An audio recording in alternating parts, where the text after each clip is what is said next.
아, 그래서, 어, 3D 가우시안 스플래팅을 이용해서 노벨비 합성 분야의 모델을 만들고자 했고, 그중 하나가 본 논문의 픽셀 스플랫입니다. 그래서 픽셀 스플랫을 본격적으로 설명하기 전에 일단 한 줄로 요약해서 모델을 정의해보면, 인풋으로 이미지 쌍을 받아서 3D 가우시안 프리미티브로 3D 레디언스 필드를 재구성하는 모델이라고 정의할 수 있습니다.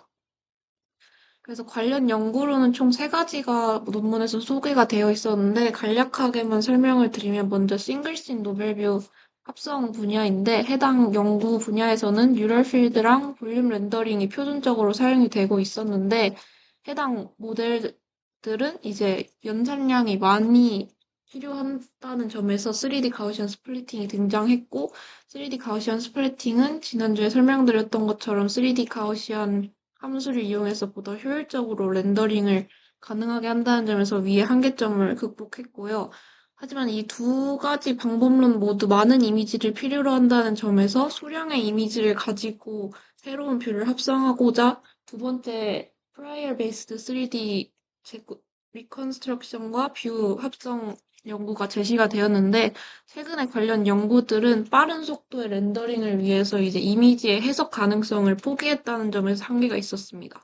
그리고 마지막으로는 스케일 앰비규어티 문제인데 이 문제는 위 두 연구에서 모두 문제가 되고 있는 부분이었습니다. 그래서 3D를 합성을 하려면 실제 물체의 크기를 알아내는 것이 중요한 만큼 해당 문제를 다루는 것이 관건이었는데 일단 모노큘러 뎁스 에스티메이션에서는 스케일에 상관없는 인베리언트한 새로운 로스 값을 도입해서 해당 문제를 다루었고 이제 본 논문 픽셀 스플랫에서는 멀티뷰 인코더라는 새로운 구조를 도입해서 문제를 다루었습니다. 그래서 여기는 이제 3D 가우시안 스프레팅을 설명하는 페이지인데 이거는 지난주에 설명을 드렸던 부분이어서 넘어가도록 하겠습니다. 그래서 3D 가우시안 프리미티브스는 보다 효율적으로 렌더링이 가능하다는 장점이 있지만 한계점은 로컬 미니마에 빠질 수밖에 없다는 문제점이 있었는데요. 로컬 미니마는 이제 3D 가우시안이 최종 위치로 이동하기 위해서 움직이는 과정에서 발생하게 됩니다. 그래서 그 원인은 크게 두 가지로 첫 번째는 로컬 서포트를 이제 3D 가우시안이 갖는다는 점인데 이는 이제 올바른 위치에서 3D 가우시안이 멀어질수록 그레디언트가 사라짐으로써 로컬 미니마에 빠지게 된다는 원인이었고 두 번째 원인은 이제 올바른 위치까지 거리가 충분히 가까워서 큰 값의 그레디언트를 받더라도 해당 위치까지 이동할 수 있는 경로가 존재하지 않을 수 있다는 점에서 로컬 미니마가 발생한다고 나와 있었습니다. 그래서 3D 가우시안 스프레이팅 논문에서는 어댑티브 덴시티 컨트롤을 사용해서 해당 문제를 다루고 있었는데 해당 방법론이 미분 불가능한 과정을 포함하고 있다는 점에서 제너럴라이저블한 세팅에서는 사용할 수 없었기 때문에 픽셀 스플릿에서는 이 미분 가능한 새로운 방법을 또 제시하고 있었습니다. 그래서 이제 본격적으로 픽셀 스플릿 논문에 대해서 설명을 드리면 해당 모델의 핵심적인 부분은 아래 저기 파란색 박스로 된 부분인데 먼저 투뷰 이미지 인코더를 도입해서 앞서 설명드린 스케일 앰비규어티 문제를 다루고 있고 픽셀 얼라인드 가우시안 프리딕션 모듈을 새로 도입해서 로컬 미니멈 문제를 다루고 있었습니다. 그래서 인풋으로는 이미지 쌍과 관련 카메라 파라미터를 받아서 이 구조를 거쳐서 3D 가우시안을 예측하고 이를 바탕으로 새로운 이미지를 만들어내는 흐름입니다. 그래서 이는 논문에 실려있던 오버뷰 이미지인데 마찬가지로 이미지 두 쌍의 이미지를 받아서 이제 이미지별로 인코더를 거치고 에피폴라 샘플링, 어텐션을 거쳐서 피처맵을 각각 추출하고 이 피처맵을 바탕으로 가우시안을 예측하는 흐름이라고 보시면 될 것 같습니다. 그래서 먼저 스케일 앰비규어티를 다루는 부분인데요. 일단 노벨뷰 합성 분야에서 사용되는 데이터셋은 보통 저렇게 이미지와 관련 포즈로 구성된 튜플로 사용이 되는데 이 두 번째 포즈 같은 경우에는 Structure from Motion이라는 그 SFM으로 계산되는 것이 일반적이라고 합니다. 근데 그 SFM은 스케일에 따라서만 이미지를 재구성하고 있기 때문에 실제 크기와 그 스케일 값이 달라질 수 있다는 문제점이 있는데요. 그래서 이 점을 반영해서 데이터셋을 새롭게 표현해보면 저렇게 스케일 팩터를 도입해서 나타낼 수 있고, 해당 스케일 팩터는 스케일 앰비규어티 특성 때문에 지금 알아내는 것이 불가능하고, 이에 따라서 이제 뎁스를 제대로 예측하지 못하는 것이 이제 스케일 앰비규어티 문제점이 되는 것입니다. 그래서 해당 논문에서는 튜브 인코더라는 에피폴라 트랜스포머를 도입을 해서 해당 문제를 다루고 있는데 그 원리를 간략하게 이미지를 통해서 살펴보면 일단 인풋으로 지금 두 개의 이미지 받고 있는 거를 확인할 수 있고요.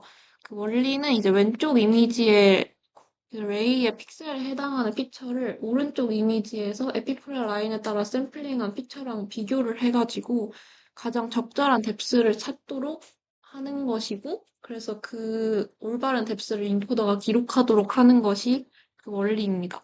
그래서 더 상세하게 순차적으로 알아보면 먼저 이미지를 두 개를 사용하고 있고 각각의 이미지로부터 이제 이미지별 피처 인코더를 거쳐서 피처 볼륨으로 인코딩을 하게 됩니다. 논문에서 피처 인코더로는 레즈넷과 VIT를 사용하고 있고 두 백본 모델 모두 디노로 지금 프리트레이닝 시켰다고 나와 있었습니다.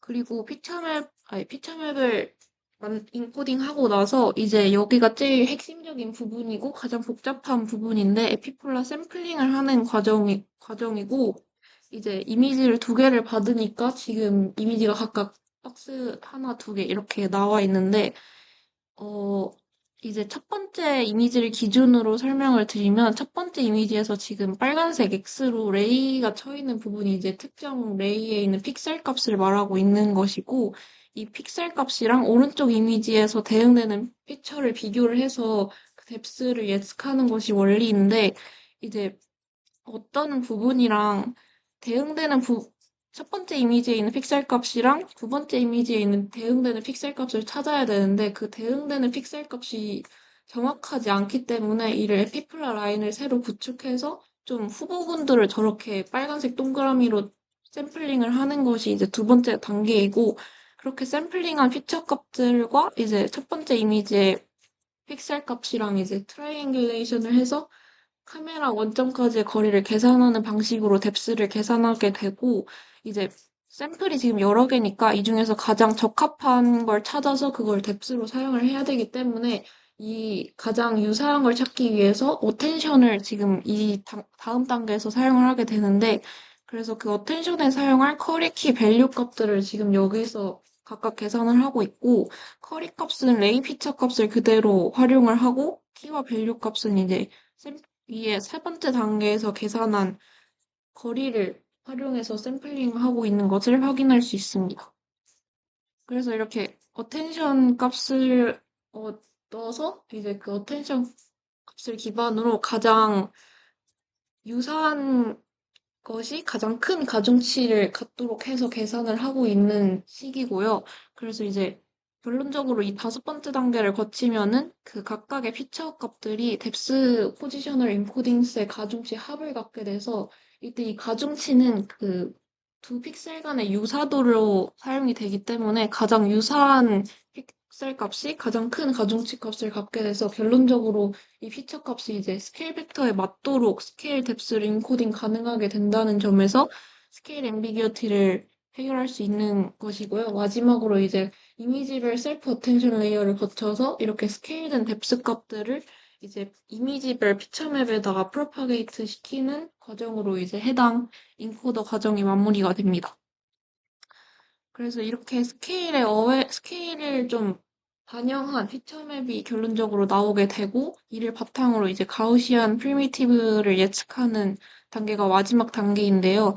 이제 이미지에 있는 모든 픽셀들이 피처 값을 예측 샘플링 한다는 점에서 이제 픽셀 얼라인드 가우시안을 이용해서 씬을 파라미터화하고 있고요. 그래서 여기서는 인풋으로는 픽셀별 피처 값을 받고 아웃풋으로는 이를 기반으로 예측한 가우시안 프리미티브스를 뱉고 있습니다. 그래서 이제 가우시안 파라미터를 예측하는 모습을 지금 이미지로 정리가 되어 있는데 이제 가우시안 프리미티브스는 저번에 설명드렸던 것처럼 지금 오른쪽에 하단에 나와 있는 것처럼 총 네 가지 값으로 구성이 되는데 각각 요소별로 어떻게 예측을 하고 있는지 설명을 드린 다음에 다시 해당 이미지로 돌아와서 정리해 보도록 하겠습니다. 그래서 먼저 민값입니다. 민값은 직접 예측하는 대신에 그 확률 분포 값을 예측하는 방식으로 우회해서 예측하는 방식을 사용하고 있는데 그 이유는 이제 뎁스 값을 직접 예측하게 될 경우에 앞서 말씀드린 이유에 따라서 로컬 미니마에 빠지기 때문에 그 뎁스 값을 직접 예측하기보다 해당 뎁스에 존재할 확률에 대한 확률 분포 값을 예측하는 식으로 하고 있습니다. 그래서 네, 그래서 이 과정에서는 이산확률 밀도값을 사용하고 우선 가까운 평면과 멀리 있는 평면을 d near과 d far로 저렇게 각각 정의를 하고 두 뎁스 간의 차이를 z개로 나눠서 사용을 하고 있고요. 그래서 이제 벡터 B로 해당 뎁스 버켓을 나타내고 있고, 그래서 해당 시기에 있는 BZ는 Z번째 뎁스 버켓을 의미하게 됩니다. 그래서 이렇게 Z개의 뎁스 버켓을 정의한 다음에 이 Z에 대해서 이제 이산확률 분포를 정의하고 있는 게 아래 부분인데 지금 글씨가 살짝 겹쳐가지고 잘 안 보이는데 지금 P 파이 Z로 표현된 것이 이제 확률 분포가 되고 여기서 이제 파이는 위에서 정의한 이산 확률에 대한 벡터 값이고, 그래서 파이 z는 z번째 버킷에 존재할 확률을 나타내는 것이 되겠습니다. 그래서 해당 파이라는 확률 값은 fully connected neural network로 직접 예측을 하고 소프트맥스 과정을 거쳐서 정규화한 다음에 최종적으로 확률 분포를 얻고 있고요. 이 과정에서 추가적으로 버킷별 센터 오프셋을 예측해서 뎁스를 보다 세밀하게 조정하는 데 사용하고 있다고 합니다. 그래서 아래 박스에 보시는 것처럼 민 값을 최종적으로 이제 센터 오프셋이랑 위에서 예측한 확률 분포를 모두 반영해서 예측하고 있는 것을 확인할 수 있습니다. 그리고 다음으로는 알파 값, 투명도 값인데요. 이제 모델을 훈련시키기 위해서는 그 그레디언트를 백프로파게이트를 시켜야 되는데 그때 이제 저 파이 값에 대한 민 값의 미분 값이 필요한데 이 확률 분포를 샘플링하는 과정이 미분 불가능함에 따라서 해당 과정이 불가능하게 됩니다. 그래서 여기서는 VAE라는 그 오토인코더 방식에서 착안해서 리파라미터리제이션 하는 방법을 사용하고 있는데 그거는 이제 해당 확률 값을 그대로 알파로 재설정해서 알파 값에 대해서 이제 미분하는 식으로 해서 그레디언트를 백프로파게이트 시키는 방법이고요. 그래서 이런 식으로 두 번째 요소를 구하고 있고 이제 마지막으로 코베리언스랑 컬러값 두 가지는 그냥 단순하게 뉴럴 네트워크에 피처 값을 넣는 방식으로 확장시켜서 사용하고 있다고 합니다. 그래서 아래 그림은 이제 이 네 가지 요소를 예측하고 있는 과정을 요약해 둔 알고리즘인데요. 그래서 이제 1번을 보시면 이제 그냥 단순하게 뉴럴 네트워크에 피처 값을 넣어서 어, 코베리언스랑 컬러 값을 예측하고 있는 부분이고, 이제 두 번째 단계가 민 값을 예측하기 위한 확률 분포를 샘플링하는 과정이고, 세 번째가 이제 그걸 바탕으로 민 값을 예측하고, 네 번째는 그 민 값을 그대로 알파 값으로 가져와서 재설정해서 모델을 훈련시키는 모습을 나타내고 있습니다. 그래서 다시 아까 봤던 이미지로 돌아오면 이제 위에 쪽 부분이 이제 피처 값을 네, 민값을 예측하는 부분인데, 그래서 ABC라는 뎁스 버켓에 존재할 확률 값들을 저렇게 파이 값으로 나타내고 있고, 이 파이 값에다가 소프트맥스를 거친 게 위쪽 박스 이미지가 되겠고, 그래서 이 소프트맥스를 거쳐서 최종적으로 확률 분포를 샘플링하고, 이 샘플링한 확률 분포 값을 그대로 밑으로 끌고 내려와서 알파 값으로 재설정해서 미분 가능한 방식으로 훈련할 수 있게 정의하고 있는 모습이고, 그리고 왼쪽에 있는 이제 코베리언스랑 컬러 값은 피처에서 단순히 뉴럴 네트워크 F를 거쳐서 그대로 쭉 거쳐서 뱉고 있는 모습이고, 그래서 최종적으로 총 4가지의 가우시안 프리미티브스가 나오고 있는 것을 확인할 수 있습니다. 그래서 요약을 다시 해보면 이미지 쌍을 인코더에 넣어서 에피폴라 샘플링과 어텐션 과정을 거쳐서 스케일 어웨어한 피처 맵을 수출한 다음에 이를 바탕으로 이제 각각의 방식대로 총 4가지 가우시안 파라미터를 예측하는 방식으로 해서 이를 기반으로 새로운 뷰를 합성하는 흐름이 되겠습니다. 그래서 이제 이 모델을 가지고 실험한 내용인데 데이터셋은 다음 2가지를 사용했다고 하고 베이스라인으로는 총 3가지를 사용하고 있는데 두 번째 GPNR의 경우에는 이미지 기반 라이트 필드 렌더링 방식이고, 세 번째 어, 언네임드 메소드는 라이트 필드 렌더링과 에피플라 트랜스포머를 결합한 모델로 멀티뷰 셀프 어텐션 인코더를 추가적으로 사용한 모델이라고 합니다. 그래서 특정 두 프레임 사이의 비디오 프레임을 재구축하는 새로운 뷰를 만들어내는 능력을 평가하는 방식으로 측정했다고 하였고, 그래서 실험 결과를 보면 다음과 같이 쭉 정리가 되는데, 이제 픽셀 스프라잇이 가장 좋은 성능을 보임을 확인할 수 있고, 특히 마지막 부분의 메모리적인 측면에서 가장 큰 효율적인 개선을 이룸으로써 이제 해당 논문이 집중하고 있던 부분을 해결하고 있는 걸 확인할 수 있고, 그리고 마지막으로는 추가적으로 해당 모델이 사용하고 있는 구조의 중요성을 알아보기 위해서 이제 구조들을 포함 여부에 따라서 추가적인 실험을 진행했는데, 이제 에피플라 인코더의 경우에는 이제 스케일 앰비규어티를 다루는 부분이고, 뎁스 인코딩 부분은 에피플라 어텐션 레이어를 포함하느냐 아니냐에 대한 실험이었고, 세 번째 프로바빌리스틱 샘플링 부분은 민값을 직접 예측하는 그 과정에 대한 실험이고, 마지막은 이제 뎁스 레귤리제이션 부분으로 정규화 과정을 추가적으로 도입했을 때 어떤 실험 결과가 나타나는지를 보고 있는 것이었는데, 다 세 가지 요소 모두 해당 모델에서 중요한 역할을 하고 있는 것을 해당 수치 값들을 통해서 알 수 있습니다. 그래서 이제 마지막으로는 컨클루전 파트인데, 해당 논문의 컨트리뷰션을 요약을 해보면, 해당 논문을 픽셀 스플랫을 도입함으로써 해당 연구 분야에서 속도를 향상시킬 수 있었고, 3D 가우시안 스플래팅을 그대로 활용했을 때 나타날 수 있는 로컬 미니어 문제를 해결했다는 점에서 큰 기여를 하고 있다고 나와 있었고, 그래서 해당 논문에서 제시한 퓨처워크로는 디퓨전 모델과 결합해서 제너레이티브한 모델링을 다룬 는 것과 그리고 라지 스케일 트레이닝을 위해서 카메라 포즈를 제거하는 것을 이제 소개하고 있었습니다. 그래서 참고 자료는 다음과 같고 이상으로 발표 마치도록 하겠습니다. 감사합니다. 근데 궁금한 게 제가 이거 못한 것 같은데 미분이 왜 안 돼요? 아, 근데 이 부분에 대해서는 그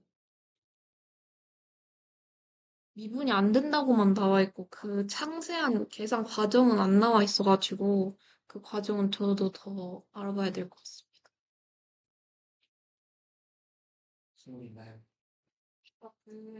시험 펀치 익스페리먼트 보면 네, 여기 그림 보면 CPNR이랑 픽셀 너프 보면 다 약간 똑같은 현상 있잖아요. 네. 저게 왜 저렇게 나와?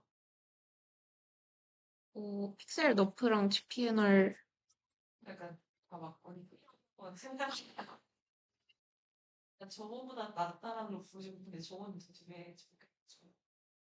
어,